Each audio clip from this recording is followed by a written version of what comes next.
The first time my life split in two. It happened in a cafe I barely remember except for one sentence I will never forget. "We agreed to let her stay," my mother said into her phone. Her voice was low, controlled. "But if she keeps pushing back, I'm done." I was 11, sitting across from her, both hands wrapped around a chipped ceramic mug. My feet didn't touch the floor. She thought I was distracted, tracing circles on a napkin. I wasn't. I heard everything. This is an original story written by the author of the Revenge World channel, built from familiar social issues with the purpose of helping viewers reflect, heal, and draw meaningful lessons. The content is not intended to depict any real individual. She didn't say my name. She didn't say my daughter. She said her, like I was a temporary arrangement that could be revised. A man sat beside her, close enough that his sleeve brushed mine when he shifted. He slid a thick envelope across the table. "If the audit moves forward," he said calmly, "temporary guardianship would reduce complications." My mother nodded. "I need control right now. Control, not care." I tightened my grip on the mug. It was the only thing on the table that felt like it belonged to me. "This isn't permanent," the man added. "Just until things stabilize." My mother exhaled. "Good. She'll adjust." I looked up then. Adjust to what she flinched. Just slightly. "We'll talk later. Quinn." Later never meant later. It meant never, wrapped in a softer word. The man stood. "We'll draft the paperwork tonight." Paperwork. That was what I was. As they gathered their things, my mother finally met my eyes. "You're being difficult again," she said quietly. "Don't make this harder than it needs to be." Something settled in my chest at that moment, heavy and cold. I didn't know where I was going yet, but I understood this much: my life was already being negotiated without me. If you've ever felt like the quiet one at the table while decisions were made about you, stay with me. This story begins here, but it doesn't end the way they planned. My father had been dead for 2 years by the time that cafe conversation happened, but his presence still hovered over everything. Not in photos or memories, my mother kept those carefully managed, but in paperwork. "There's a trust," she told me one night, weeks before the cafe. Her tone was instructional, not comforting. "Your dad planned ahead." How much I asked. She paused. "Enough." I would later learn it was approximately $280,000, set aside solely for my education and care. I didn't know the number then. I only knew the rules around it felt tighter than the rules around me. After the cafe, the rules changed. I heard my mother on the phone late at night, pacing the kitchen. "The audit is routine," she said sharply, "but it's inconvenient." A pause. "Yes, I know what the clause says." Another pause. Her voice lowered. "If Quinn isn't here, it simplifies things." When I stepped into the doorway, she didn't hang up. She just covered the receiver. "Go back to bed." "You're talking about me," I said. She sighed, the way adults do when they think they're being patient. "I'm talking about logistics." Logistics. That was the word she used when she meant sacrifice, but never hers. The next morning, she announced, "You'll stay with your grandparents for a while." How long, I asked. She avoided my eyes. "Until things stabilize." I nodded, because nodding was safer than arguing. But something inside me understood the truth before she ever said it out loud. I wasn't being sent away to be protected. I was being moved out of the way. My grandparents' house sat hours away, far enough that my mother kept checking her phone like distance itself made her nervous. She didn't walk me to the door. She rang the bell, set my suitcase down, and stepped back. My grandfather, Henry, opened it. His smile faltered when he saw my bag. This wasn't the plan. My mother kept her voice even. "It's temporary." My grandmother, Carol, pulled me into a hug that lingered too long. "You should have called." "I did." My mother said, "You didn't listen. They argued in low voices while I stood between them, the way people do when they don't want a child to hear, but also don't want to stop talking. "She needs consistency," Henry said. "She needs boundaries," my mother replied, "and right now, I'm the only one thinking clearly." Carol looked at me. "Sweetheart, go upstairs. We'll unpack later." I did, but I didn't unpack. I sat on the edge of the bed and listened. "You can't keep moving her like this," Henry said. "She's not a file." "She's acting out," my mother shot back. "If she runs again, I'll document instability. I'm already speaking to a therapist." Carol's voice broke. "She's 11. There was a pause. Then my mother said, quietly, "And I'm her legal guardian." That word landed hard. Legal. I pressed my palm flat against the door, steadying myself. Downstairs, papers slid across a table. I recognized the sound. It was the same sound the envelope made in the cafe.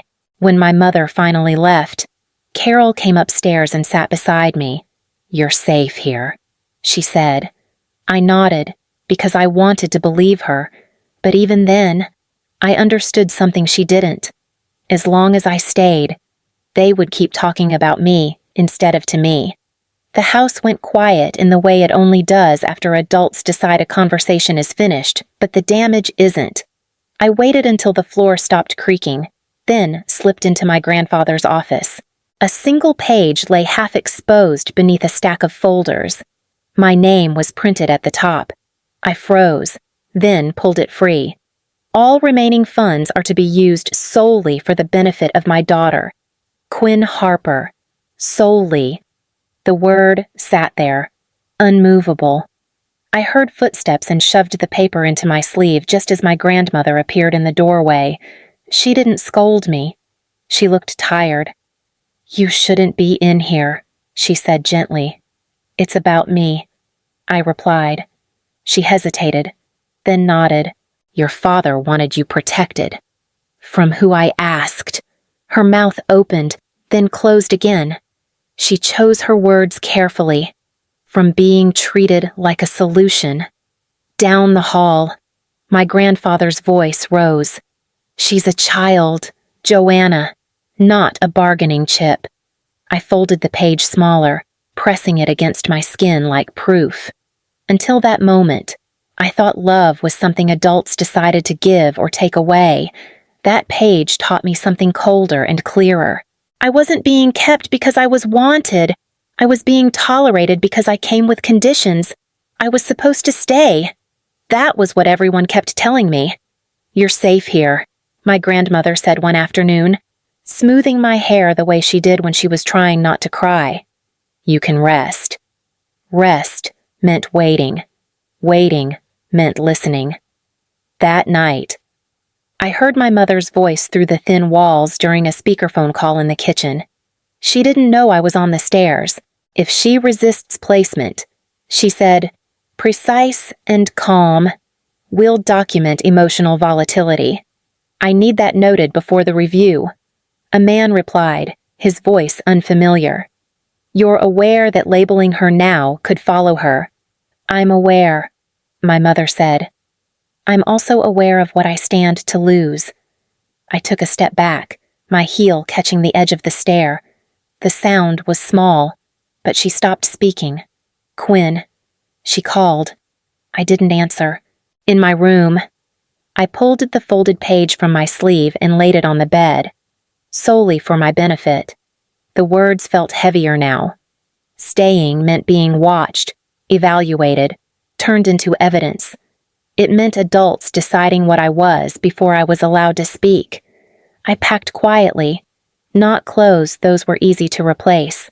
I took the page from the will, the photo of my father holding me at the beach, and the silver keychain he'd given me before he died.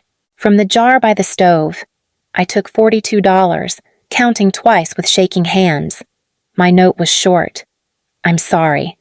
I can't stay." When I stepped outside, the air felt sharper, like it was testing me. I didn't know where I was going. I only knew that if I stayed, I would disappear slowly, one word at a time, until even I believed their version of me. Running wasn't rebellion. It was the only way I knew how to protect what little of myself was still mine. I made it to the bus terminal just before dawn, my legs aching and my head buzzing. I sat on a hard bench and hugged my backpack to my chest like it could keep me anchored. A police officer approached slowly, careful not to startle me. "You traveling alone?" he asked. "Yes," I said. My voice sounded steadier than I felt. He crouched to my level. "What's your name?" "Quinn Harper." "Do you have somewhere you're headed?" I shook my head. Just not back. They brought me inside and gave me water. Questions came next, gentle at first, then careful. I answered what I could and kept the rest close. An hour later, a man walked in with a worn briefcase and tired eyes. He introduced himself quietly. "I'm Lucas Grant. I worked with your father years ago." The officer frowned. Her mother's been notified. Lucas didn't argue. And the court has been alerted. There's an existing trust and concerns about its use. He turned to me. "You don't have to explain everything right now." My shoulders loosened at that. "I don't know," he said. "You just have to tell the truth when you're ready." For the first time since the cafe, someone wasn't deciding for me. He wasn't negotiating my future across a table. He was listening, and that shifted something I didn't know how to name yet. 8.5 years passed before I heard my mother's voice again. Not in a phone call, not in a courtroom, on a screen.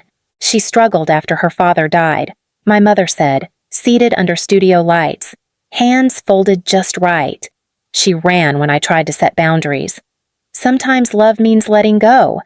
I stood in my grandparents' living room, frozen. Henry muted the television but didn't turn it off. "That's not what happened," he said quietly. I nodded. I had already figured that out. By then, I was living with them full-time. Therapy, school, a life that didn't feel like it was constantly being reviewed. My mother, meanwhile, had rebuilt herself. She was a speaker now, a parenting author, someone people trusted. "She talks about you like a lesson," Carol said one evening, her voice tight. "Not like a child." I watched another clip later. Alone. When children rebel, my mother told a smiling host, it's often because they want control. Control, the same word she had used in the cafe. I learned I had become a chapter she never named, a cautionary tale, a proof of her resilience. She never said where I went. She never said why I left. She let the silence do the work for her. One night, Lucas called. "She's building a public narrative," he said carefully, "and it doesn't include the truth." "I know," I replied. What hurt wasn't that she erased me. It was that she repurposed me. My childhood wasn't just taken. It was edited, reframed, and sold back to the world as evidence of her strength. I turned the screen off and sat with the quiet. For the first time, anger didn't burn. It settled. It waited. By the time I turned 19, anger no longer felt explosive. It felt organized. "You're quiet lately," my grandmother said one evening as I spread papers across the dining table. "I'm thinking," I replied. She studied me for a moment. "That's what your father used to say when he was building something." I was building, just not the way anyone expected. At school, I learned how images carried data beneath the surface, how a clean design could hide layers of truth, how documentation, when presented calmly, could do more damage than shouting ever could. Lucas sat across from me one afternoon, reviewing copies of trust records and audit summaries. "You understand what this will do," he said. "Once it's public, there's no walking it back. I'm not trying to destroy her," I said. "I'm trying to stop her from speaking for me." He nodded slowly. "That's an important distinction." The idea came together quietly. A single painting, centered on the chipped mug from the cafe. Around it, fragments of text, broken and reassembled, embedded inside, a link leading to a plain sight. No music, no accusations, just documents, timelines, and verified facts. "This is careful," Lucas said when he saw it. "That matters." "So does timing," I replied. I didn't send it everywhere, only to the places that had amplified her voice: the publisher, the board, the sponsors who believed in her version of truth. My grandmother watched me seal the box. "Are you sure?" she asked. "Yes," I said. I lived inside her story long enough. This wasn't revenge, it was a correction, and for the first time, I wasn't asking permission to tell it. The fallout didn't sound like shouting, it sounded like silence. My mother called once. I didn't answer. She sent an email after that. Lucas read it first. "She's stepping down," he told me, "from everything public." My grandmother watched my face. "How do you feel I thought about the cafe? The mug, the sentence that made my life conditional?" "Lighter," I said, "not victorious, just lighter." A week later, an envelope arrived. My mother's handwriting was uneven. "I'm sorry," she wrote. I told myself I was protecting us. I see now who I was protecting. There were no demands, no requests to reconcile, just an admission, signed and dated, correcting the record she had built her life on. I folded the letter and set it aside. At my first small gallery showing, a woman paused in front of the painting with the mug. "This feels like someone leaving a room," she said quietly. "It is," I replied. Later, as people drifted out, my grandfather squeezed my shoulder. "You didn't disappear," he said. "You chose where to stand." If this story feels familiar, if you've ever been spoken about instead of listened to, take a moment with that feeling. You don't have to decide anything yet. Sometimes just recognizing the truth is the first step out. I didn't ruin my mother's story. I stepped out of it, and that choice finally belonged to me.